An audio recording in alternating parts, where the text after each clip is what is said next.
You ask Tiger to solve. This deals with linear equations with one unknown. The final result is x equals -5/3. Let's solve it step by step. Simplify the expression. Expand the parentheses. Group like terms. Simplify the arithmetic. Group all constants on the right side of the equation. Subtract 5 from both sides.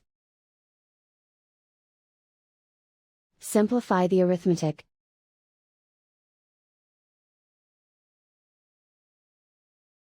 Isolate the x.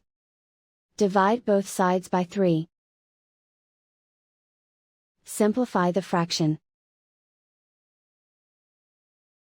And so the final result is x equals -5/3.